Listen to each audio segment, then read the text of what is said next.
منکرین حدیث هغه شبهات چې عام خلق په دوکه کوي هغه یو څو تاسو پیش کوم. یو بنیادی شبهه چې عام خلق په دوکه کوي هغه دا چې د قرآن په باره کې الله په خپل باندې ویلي چې تبیان لكل شی، دا وضاحت د هر یو شی لپاره شو. او دا رنګ الف لام میم ذالک الکتاب چې تاسو ترجمه کوي چې دا کامل کتاب دی، نو حدیثو د ضرورت سره راغی. دا یو شبهه چې دوی خلکو له دوکه ورکوي په عوام الناس او تعلیم په طبقه هغه په لږ دوکه کړي دي. مونږ بالکل تبیان لكل شی دی، څوک شک کوي په قرآن کې چې تبیان لكل شی دی. او تاسو ته تاسو کوم په ساده لهجه په یو کومه تاسو قرآن راوړی او د په دې ټیبل باندې کې د قرآن ته خبرې شروع کړه. دا قرآن دې تاسو خبرې شروع کړه تبیان لكل شی دی. دا قرآن په خپل خبرې کوي، دا به څوک بیانې کنه بیانې څوک بیانې کنه. نو راشي برایات سره یو ځای کوي، راشه دی آیت راشه وانزلنا الیک الذکر لتبین للناس.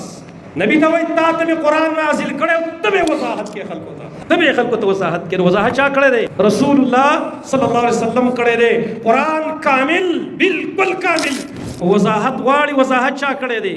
محمد رسول الله صلی الله علیه وسلم. زه راځي تاسو یو ساده مثال یې طلباء ته کافیه چې کافیه نحو کې کامل کتاب دی کنه دی؟ کامل کتاب دی که چرته یو نیمه مسله پکې نه بل خو نو کامل کتاب دی تقریبا. استاد غواړي کنه وړي شرح غواړي کنه ولا شروع به نه لیکل شي ویا کنه نحو کې کامل کتاب دی.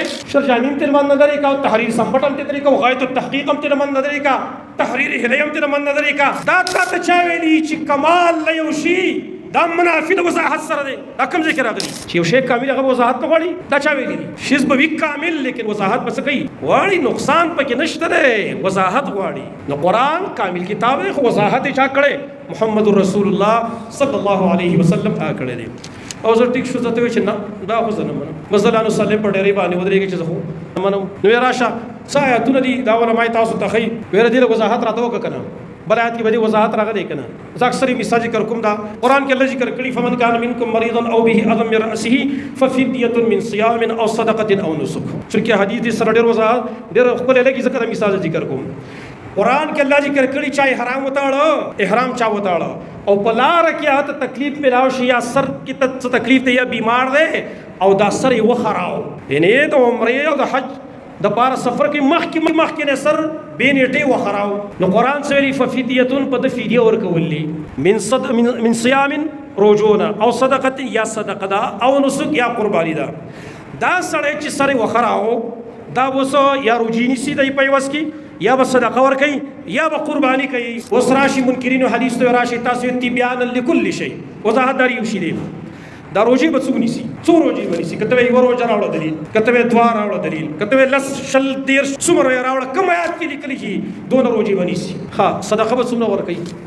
یو روپۍ دو روپۍ لس روپۍ یومن کومن غنم لس خرواره څونه به ور کوي؟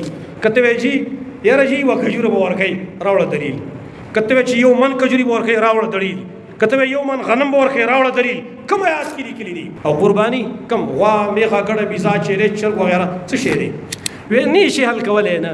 راشه حدیث بخاری وسو لګوا رسول الله صلی الله علیه وسلم په سفر کې وو کعب ابن عجرہ رضی الله عنه دا باندې سر کې سپږی شوی نبی صلی الله علیه وسلم تو سر وخروا څه چل وکا درې روزي ونیسا تعینو شو کنه درې روزي شپږ مسکینانو ته یا خوراک ورکا یا یو چیلې خبر خلاص شو. نو تا خپل تبیان لكل شی وضاحت در یو شی لپاره